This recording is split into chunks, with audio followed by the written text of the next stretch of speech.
So let's call this meeting of the Board of Zoning Appeals to order. First thing is roll call.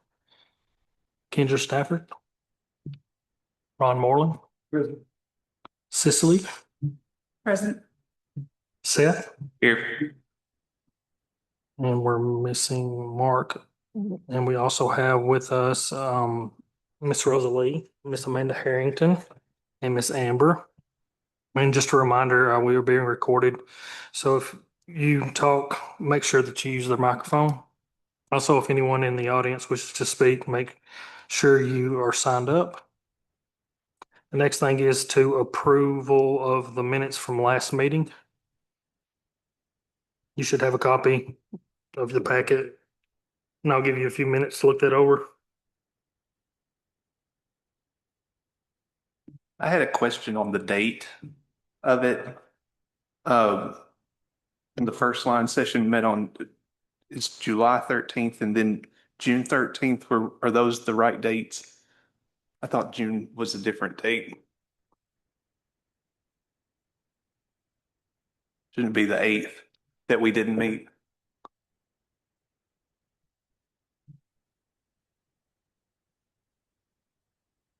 That's the only change that it looks like needs to be made.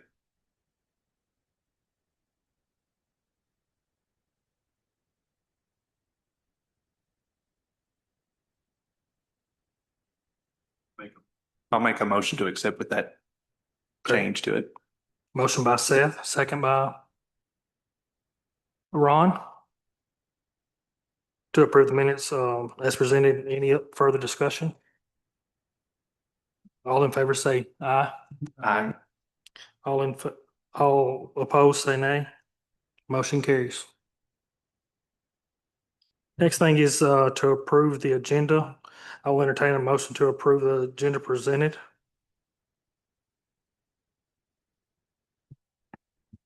I'll make a motion to approve the agenda. I'll Motion by second. Kendra, Second. second by Cicely. To approve the agenda presented as any other further discussion on the approved agenda? All those in favor say aye. All opposed say nay. Motion carries. Agenda is set. Next thing is public hearing. So if we have anything. Old business. Nothing. New business.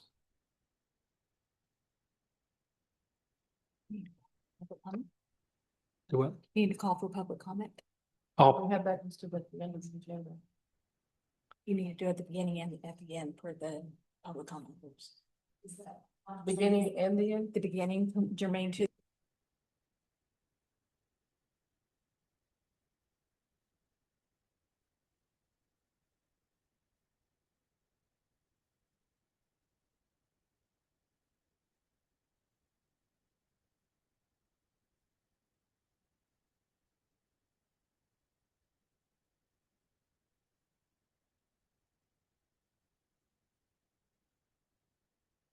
I'll make a motion. We amend the agenda to add in the public comment at the beginning or at the first part of the meeting.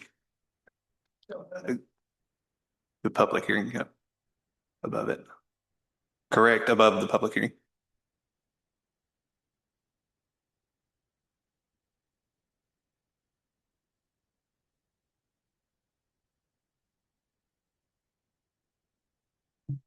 I'll second that.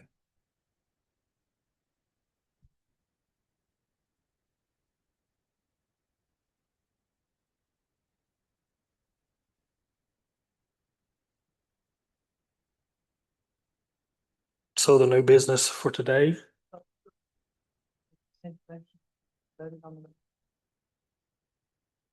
The motion to it did. Okay. So we need to approve that, so I'll make all those in favor say aye. Aye. All those opposed? Nobody's opposed. Agenda motion carries.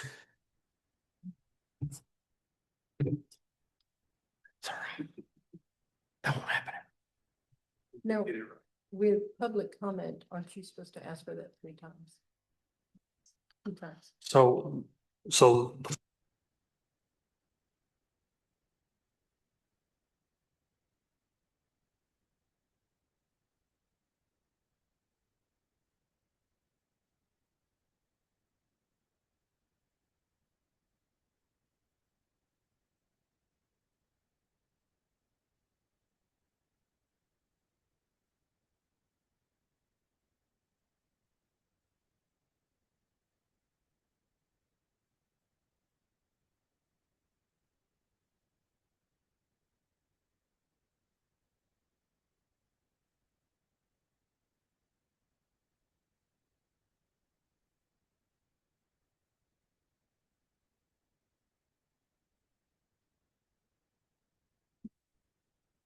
The first time it's anything that's germane to the agenda. So anything that's on the agenda for public comment. The second time you ask is anything that's germane to the jurisdiction. So people have the opportunity to ask first for things that are on the agenda. And then the second time is anything that is within the jurisdiction in general. So if someone mentions something that's not in that order, is it up to who objects to that? Or It's up to the chairman to say, if someone brings up something that is not on the agenda, if they tried to do that first, it's up to the chairman to say, I appreciate the comment. We're going to ask that you wait until the second public comment period to ask your question okay, or to make your public comment, because public comment is not a debate. It's not a back and forth. It's a time for someone to get up there and be able to say their piece and sit back down. okay. So it's not a debate, it's just It is not a debate. stick your piece. No, sir.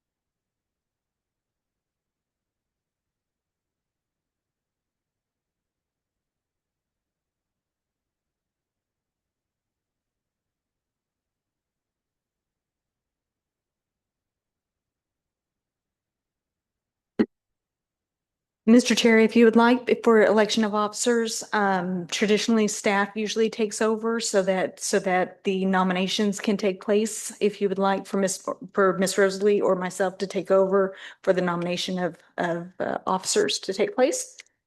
that would be great. Thank you. Okay. Okay, so we have new business, the election of officers. I'll entertain any nominations for president. I'll nominate Eric Langford. Okay, I have a nomination for Eric Langford for president by Seth Thurman. Any other nominations?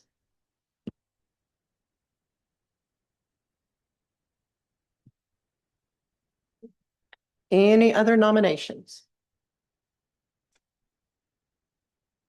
So we have a nomination for Eric Langford for president. All those in favor, please say aye. Aye. All those opposed, please say no. Motion carries. Eric Langford, you are president, sir.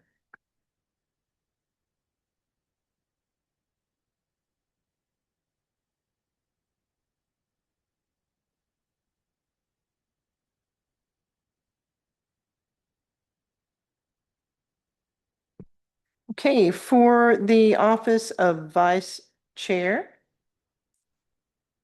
I'll entertain any nominations for this position.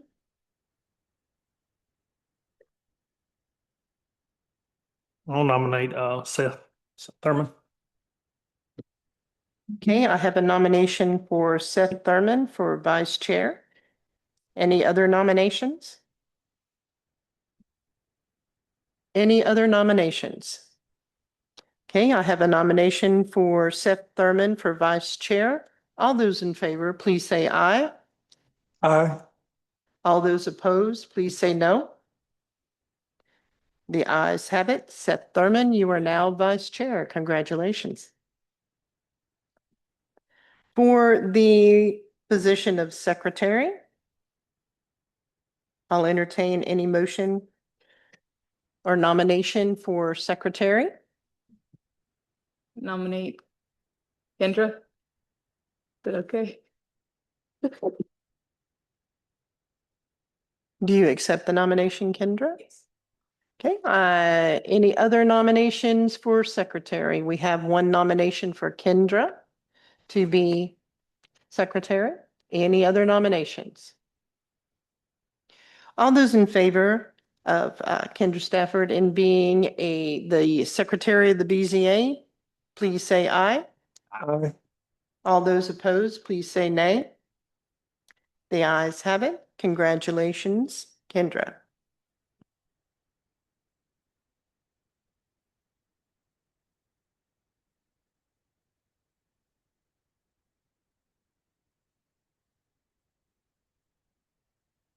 Congratulations to y'all. Stressful.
Okay, the next item that we've got on the agenda is discussion of the Hartsville-Trousdale County Regional Planning Commission bylaws that were last adopted August 12th, 1974.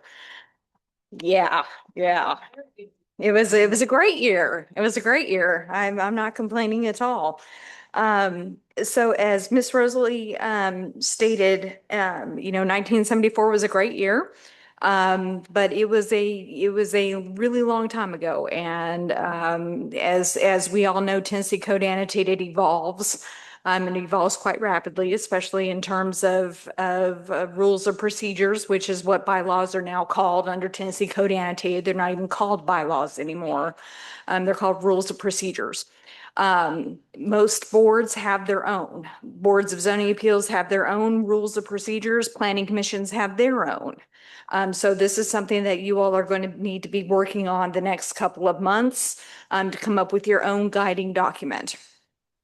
Tennessee Code Annotated, section 13-4-102 is your guiding document in terms of what needs to be included in your new guiding document that you all put together. And of course, you're not going to be doing this alone. Ms. Rosalie and I will be here to help you along the way. The first thing that will need to be addressed, of course, you have your annual meeting, which you just now conducted. When you have your election of officers. And that's going to be the mandatory annual election of a chairperson from among the appointed citizen members, plus the selection of auxiliary officers. So your vice chair and your secretary. It will contain your administrative record keeping procedure. So the precise method for maintaining a comprehensive and public record of all resolutions, transactions, determinations, votes, and motions. Evidentiary findings, especially for the Board of Zoning Appeals. That's especially important because you are a what? Quasi judicial body, that's right. Statutory mandates requiring the commission to state clear findings of fact, material evidence, and definitive reasons for every final action or motion passed. In fact, some communities actually have a decision sheet that goes with every application. That's something that, is kind of one more administrative layer. But it is something that's very similar to what's already being done here, at the county when Ms. Rosalie does her, reporting, as I understand, to the Planning Commission. There's a decision fact sheet that goes along with that. There's something that could be implemented very similar to that for the Board of Zoning Appeals that just gets entered into the meeting minutes. So it's something that's already a best practice. It's already being implemented at the Planning Commission level. That would be very easily to implement here at the BZA level. So if you look at the 1974 record, you'll see there is an annual meeting. There are regular meetings, that would need to be updated to reflect, your, first Monday? Is this the first Monday? Second Monday? First Monday? Second Monday. I'm already lost. I didn't know what month it was last month either. So I'm just all kinds of a mess here. It gives you a procedure for whether, a regular meeting may be canceled or rescheduled by the commission at a prior meeting. Sometimes, there can be a meeting that can be canceled due to lack of agenda items. That happens, before, so that just needs to be written in that the Director of Building and Codes can cancel with concurrence from the chair, that a meeting can be canceled due to lack of agenda items or inclement weather, for example, where a meeting may need to be rescheduled. So there's any number of ways that can be written in to give flexibility, to the Board of Zoning Appeals. Section 3 goes into special meetings, where special meetings it says here Planning Commission, but your document would obviously read Board of Zoning Appeals, shall be held at a time and place designated by the officer calling the same and shall be called by the chairman or secretary. Written notice thereof shall be given to all members not less than 24 hours in advance thereof, except in case of emergency. Hate to tell you, there's no such thing as a planning emergency. Tennessee Code Annotated has made it very clear that you have at least 48 hours in advance. We went over that in training last time, and several times before that you're required to post your agenda 48 hours in advance, on your website if you've got it. Not to mention all of the notices that Rosalie is required to put in the newspaper and all of the notification things that she and Ms. Amber have to keep up with on a daily basis. Not to mention sending out your packets that you receive in advance, et cetera, et cetera. Section 4 addresses a quorum. There are 7 members, so 4 is a quorum. So that's pretty straightforward. No action shall be taken in the absence of a quorum except to adjourn the meeting to a subsequent date. This one is a little bit interesting.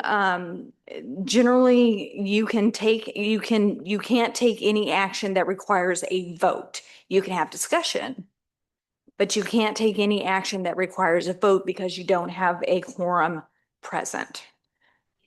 Yes, ma'am. Microphone. That's excluding approval of the minutes and those types of things. That's correct, because that requires a vote.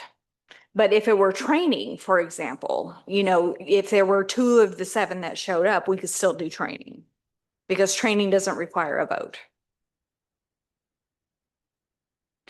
Section 5, voting. At all meetings of the, in your case, BZA, each member attending shall be entitled to cast 1 vote. Voting shall be by acclamation. So that means no roll call votes. I don't think that you all have done a roll call vote. Okay, not with BZA. So that would I can't think of a reason why you would do a roll call vote. Either you do it all or nothing. There are some communities in Planning Commission. There's one community at Planning Commission I know that does roll call vote on everything. They don't do acclamation by anything. So, but that's not regular. If you are to abstain, you need to make that known before a vote is Yes. cast. Okay. Yes, if you've got a conflict of interest or anything like that, you need to recuse yourself or abstain from voting. Yes. And when you do abstain, you need to say with cause. Yes. And section 6, which is the next one, is conflict of interests.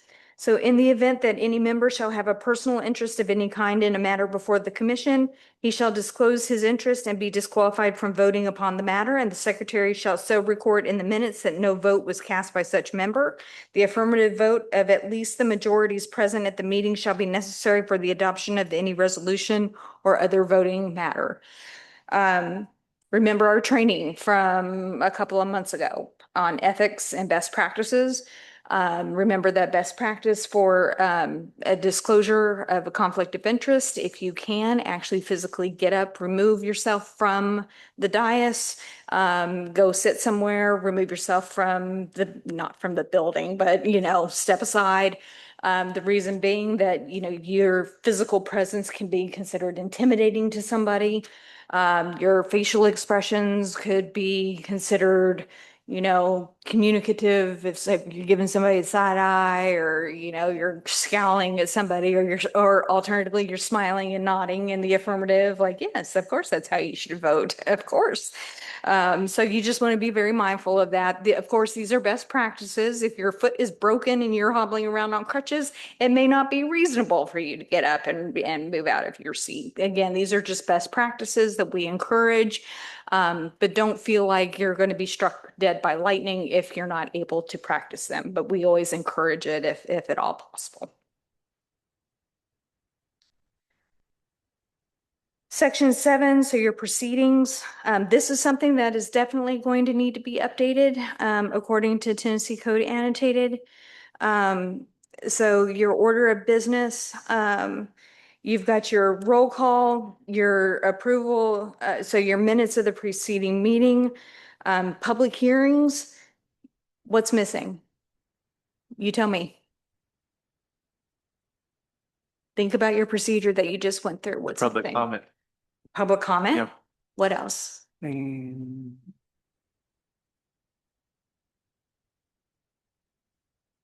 Right up there at front.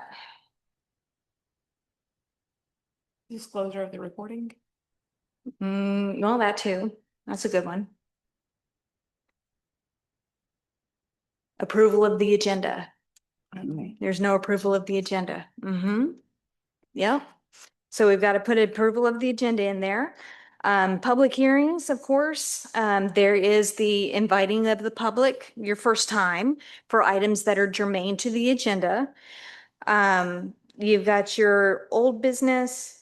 You've got report from the chairman, report of the city planner, new business, and then you would have your second call for public comment, and that would be for items of business that are germane to the jurisdiction. So if somebody wanted to get up and complain that the chickens are too loud, they want to talk about how Hartsville-Trousdale County needs to have a better noise ordinance, then they can get up and they can talk about how we need a better noise ordinance. Or if they want to talk about traffic, or if they want to talk about anything that is germane to the jurisdiction of Hartsville-Trousdale County, that is their time to do so. But remember, public comment is not a debate. It is not a time for you to go mano a mano with somebody. It is a time for that person to be able to get up there and speak their piece and speak their mind. Now, what I've had in other jurisdictions, this happens sometimes. Well, why do I need to get up and speak about this agenda item right now when I don't know what you're going to say about it? That's reasonable. That's why you have 2 calls for public comment. It doesn't mean that they can't come back and say something else about the agenda item. It's something that's still germane to the jurisdiction. They get a second bite at the apple. So if something, let's just take data centers, for example, when we talked about that last month at Planning Commission. If somebody was in the public and they wanted to say, well, what about a decommissioning plan?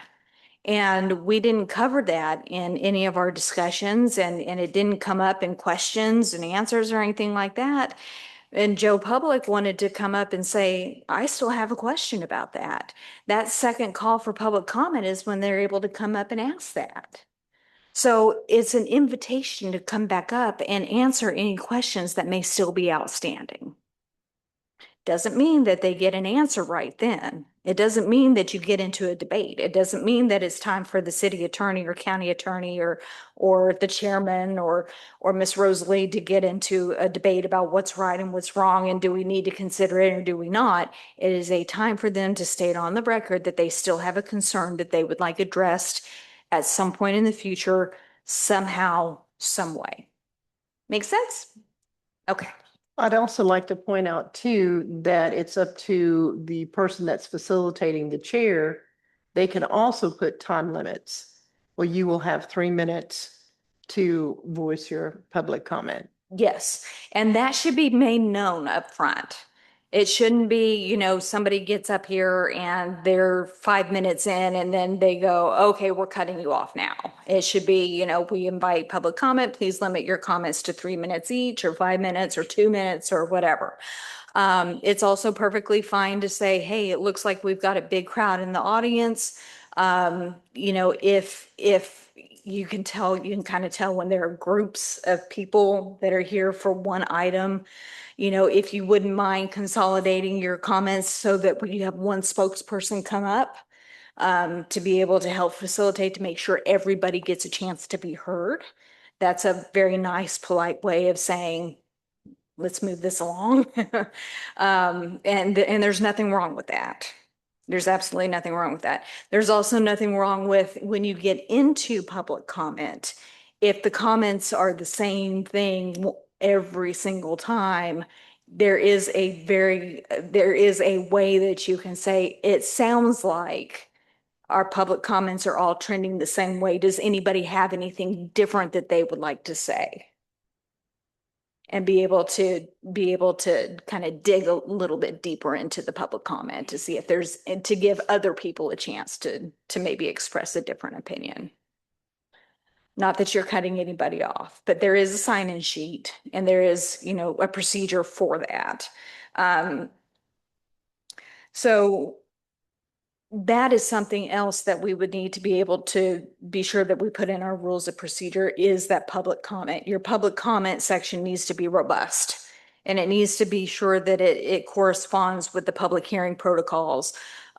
Just like Ms. Rosalie was saying, being sure to limiting individuals to 2 or 3 minutes, governing the sequence of presentations between planning staff, the applicant, community opposition.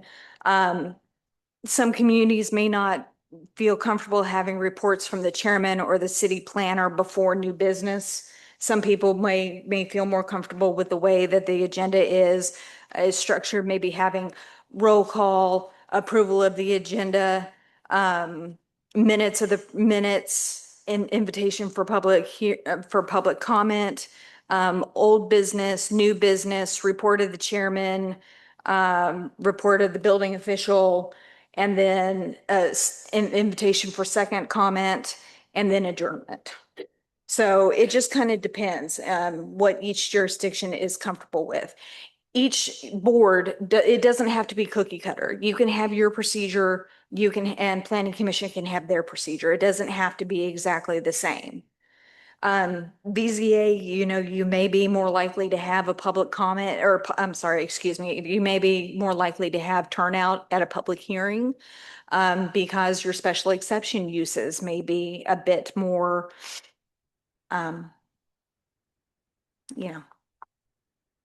public in nature. I'm thinking your big uses, your rock quarries and your, things that are likely to draw a lot of public comment. Then a particular,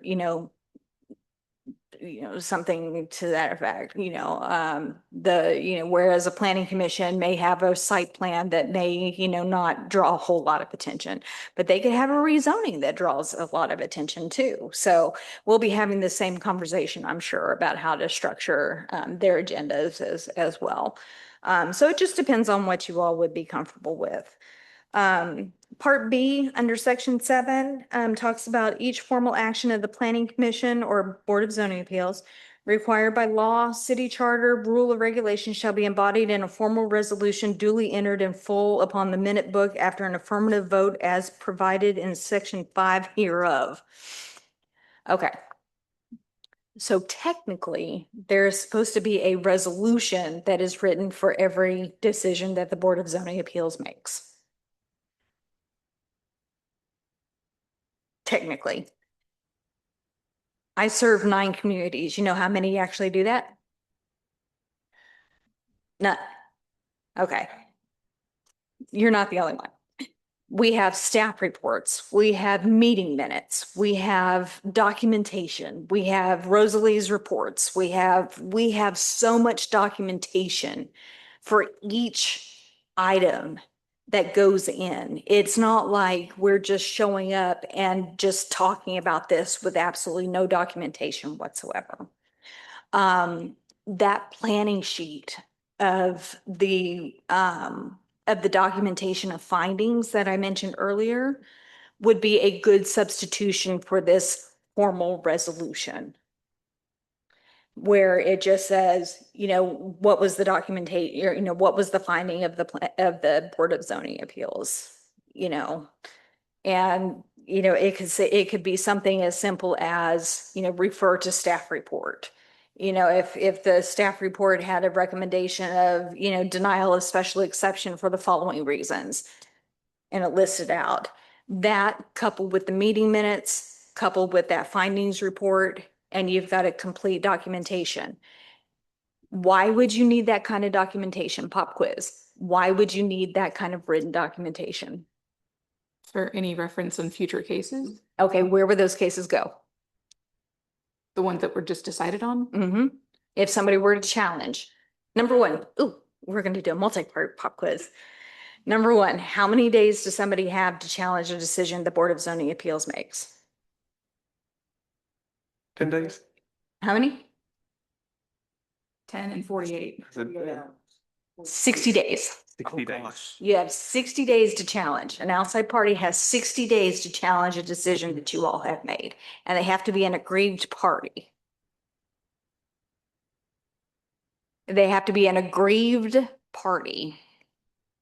Now, what constitutes an aggrieved party? That's Somebody party who's watch. got skin in the game. It can't just be anybody from the community. Right. Yeah. Yeah. Second thing is, what does a judge get to look at? Do they listen to transcripts? Do they watch videos? No. They read. That's why it's so important to have all this documentation that's put together in these packets. Even though you all may look at it for, the time that you're here and the time you use to prepare for your meetings, and then off it goes into your recycle bin. But push comes to shove when it comes time. And in the unlikely event that you all are challenged because you make good, sound, professional decisions based on reasonable staff recommendations. But in the event that you ever were challenged and a judge gets a hold of your written record, all of your documentation is in one place. That's why Rosalie includes plats. She includes rezoning information. She includes, I'm getting very excited here, talking with my hands. She includes all of the things and reference documents. And that's because you get one bite at the apple when it comes to your administrative record. So are these appeals like categorized or not categorized, cataloged or serialized? So where they're referenced later, like, are they given an ID number to be able to be referenced later? Like, do you have a case number? Like on the decision sheet, is there like a way to go through and find the old ones? I'm guessing is kind of like what you're saying. Yeah. So basically what's been done in the past is the minutes have been, and the packets have been, they are kept in files, digital files as well as hard copies. We have binders that have the hard copies, and we have digital files, and it's based on the date of the meeting. So I know I'm getting a bit in the weeds here, but I'm just curious for the documentation side of it. If someone were to come and want to know their grounds for arguing of a variance, there's no way for them to search previous allowances made based off of their particular category or type. That's what an open records request is for. Okay. So let's see. So, So we talked about formal resolution. So rules of procedure. So all meetings of the planning commission shall be conducted in accordance with Robert's Rules of Order. Yeah, yeah, those are very interesting. I am not a Robert's Rules of Order expert. I know enough to be dangerous. I know enough probably to give like a 30-minute training on it. In fact, I know I've got one somewhere on my laptop about it. Rosalie is probably much better versed on Robert's rules than I am.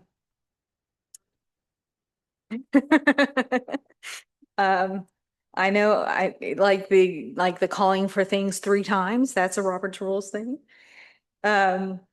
Let's see. So officers, so the officers of your BZA shall consist of a chairman, vice chairman, and secretary elected by the commission at the annual meeting, which you just did.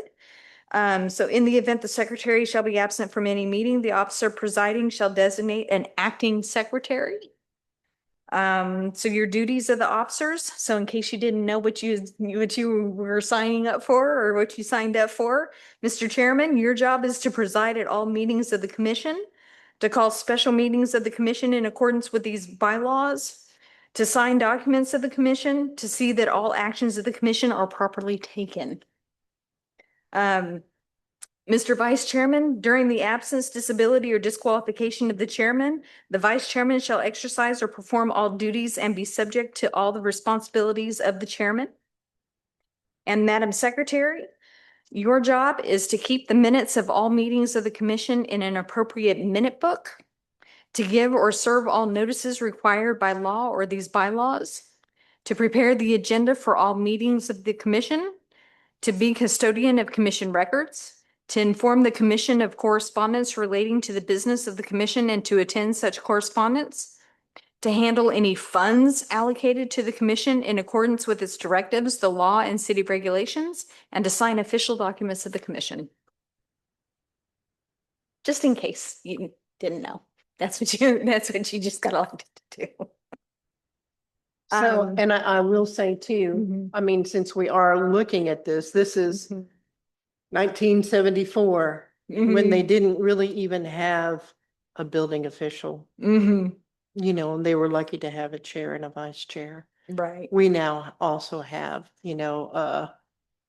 planning, codes and zoning office manager Right. who's very adept at keeping all of this together. Right. And of course, that's what Miss Amber does the meeting minutes and of course, Miss Rosalie does all permits and things like that. There aren't plats or anything like that that come through and they're signed by the BZA. I don't know that BZA even gets like an allocation of funding or anything like that. It comes all through my office. Yeah. They do get paid for attending. Thank you Okay. very much for being here. Yes. So that's, so there we go on that. Vacancies. Section 11 reads, absence from 50% of the meetings held in 1 year shall be considered as a resignation. Should any vacancy occur among the members of this planning or BZA by reason of death, resignation, disability, or otherwise, immediate notice thereof shall be given to the mayor or county judge by the secretary. Should any vacancy occur among officers of the BZA, the vacant office shall be filled in accordance with Section 9 of these bylaws, such officer to serve the unexpired term in the office in which such vacancy shall occur. Ms. Rosalie, do you want to address that section on vacancies and how vacancies are filled on this board? So what happens with a vacancy on the board? The mayor selects a candidate to serve on the board, and they will go and be approved by the county commission. Okay. Section 12, this of course talks about the Board of Appeals. It says 3 planning commissioners appointed by the Trousdale County Judge, which of course Ms. Rosalie just stated is the mayor, shall also serve as the Trousdale County Board of Appeals with terms of appointment being coterminous with terms of appointment to the Planning Commission. Of course, all of this it's terribly outdated here. The 3 planning commissioners appointed by the mayor of Hartsville shall also serve as Hartsville Board of Appeals with terms of appointment being coterminous with terms of appointment before to the planning commission. This was also before we were Metro, correct? Yeah, well, before we were Metro. The Board of Appeals shall meet separately to hear appeals relative to planning regulations with the Hartsville Board of Appeals, hearing appeals on matters within Hartsville city limits and the Trousdale County Board of Appeals on matters outside the Hartsville city limits. Meetings of the boards of zoning appeals shall be held at the call of the chairman, who shall be chosen by their respective boards and at other such times as boards may determine. Obviously, that's out. A quorum for each boards of appeals shall consist of all 3 board members and no action shall be taken. That's out. The boards of appeals shall all be subject to sections 5, 6, and 8 of these bylaws. Of course, that's probably going to be out by the time we rewrite this thing. The boards of appeals shall adopt further rules of procedures as deemed necessary and shall keep records of action taken. We've discussed about the keeping of the records. Amending the bylaws. These bylaws, as we call them, rules of procedure, is what the new hip term is for these things. These bylaws may be amended at any meeting of the Planning Commission or Board of Zoning Appeals, provided that notice of said proposed amendment is given to each member in writing at least 3 days prior to said meeting. Well, obviously, it was going to be more than that because it would be an agenda item, it would be properly noticed, et cetera, et cetera. So that goes through the 1974. We've touched on some of the requirements of what Tennessee Code Annotated is requiring. Again, I think the most important part is the requirement for the statutory, for the public comment part, being sure that we do those 2 public calls for public comment and making sure that everybody's got their opportunity to be heard. I think that's where communities are liable to get in the most trouble, is not being able to, not providing that. And this is a document that's not going to be written overnight. It'll take a couple of iterations, I think, to get it to where you want it to be. That's all I have. So also in your packet, you'll see the section on the Board of Zoning Appeals that is found in the combined ordinance that was adopted in March.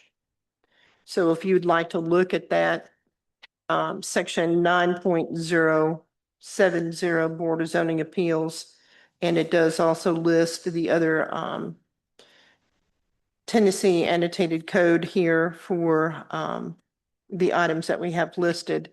Now, it did say that the Board of Zoning Appeals shall consist of 3, 5, 7, or 9 members. Well, you adopted 7 members. And that was approved by the county commission, believe last year.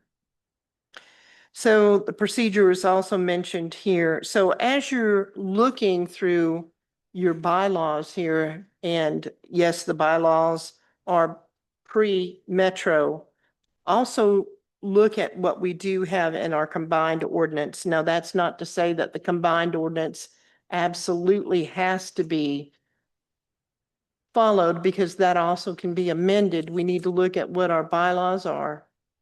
What does this say? What does the Tennessee State Code say? And what is best practice as well?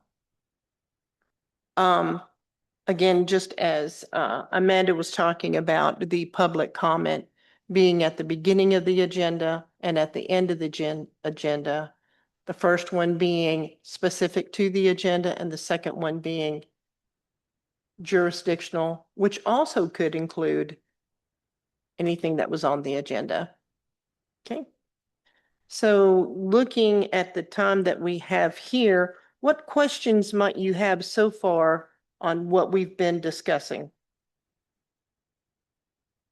At the beginning, you said that you were reading off of the, and then you gave like a 3-digit number, and I thought it was one of these written down here, but I think it ended in 204. Could you give me that number again and where you found that so I could look that up a little bit more? Sorry, 134102. Okay, thank you. Mhm. I was way off on ending in 204. So if you'd like, we'll have a copy of that too at next meeting when we continue working on our bylaws. Do we have a time frame on when it is that we are wanting to have these hammered out by, or certain checkpoints and timeframes? We need to have this done before January 1st. What does like the submittal process look like? Is it just us that we have to agree on internally, or does it need to go through other branches for approval? So if we are going to be doing the bylaws and then also looking and asking that our combined ordinances be changed in order to reflect what's in our bylaws, it'll also have to go through the county commission and be voted on so that it can be amended in the combined ordinance.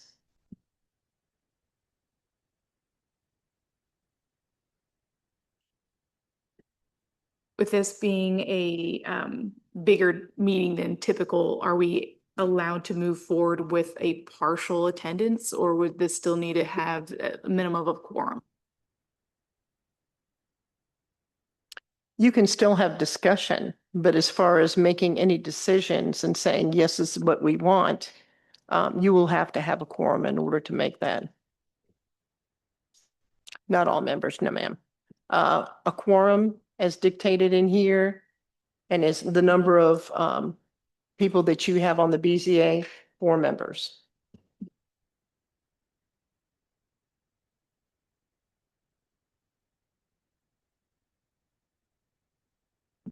So I believe, any other questions?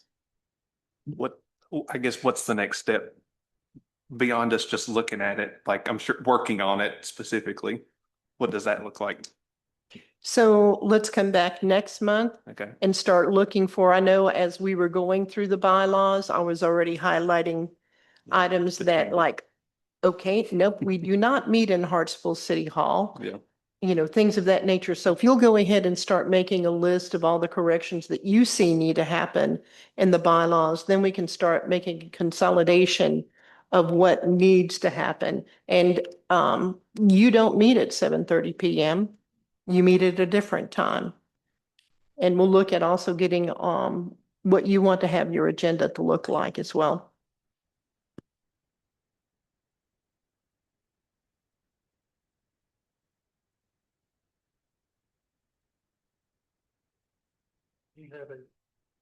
Do you have a building report or anything for the county?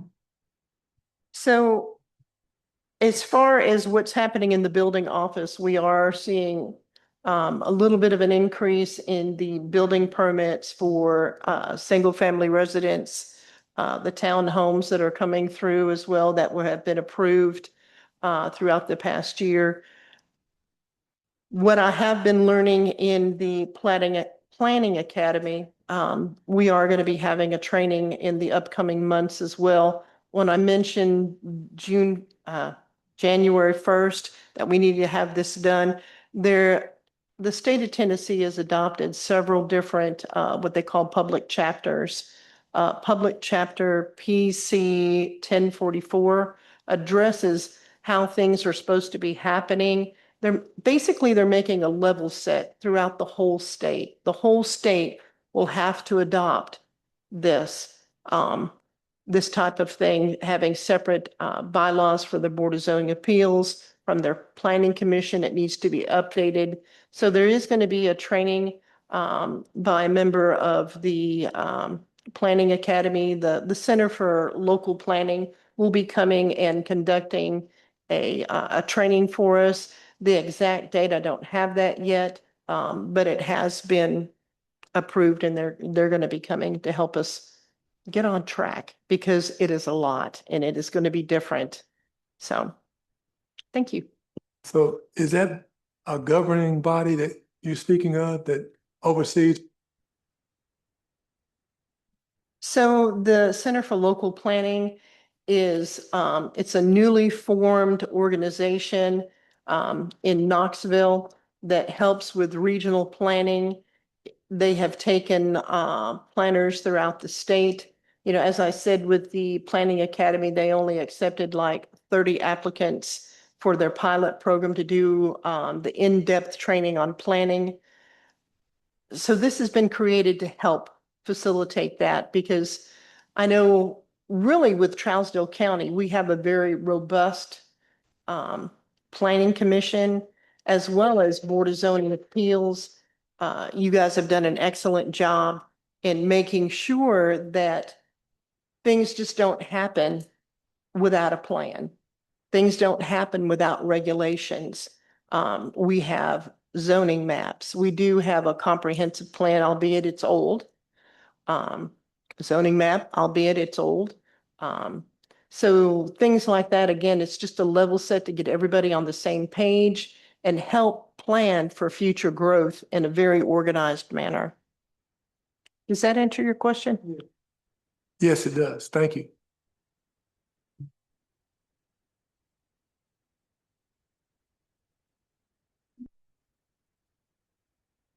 Is there any other discussion or anything that you want to go over tonight?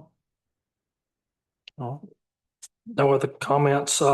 If not, I'll entertain a motion to adjourn.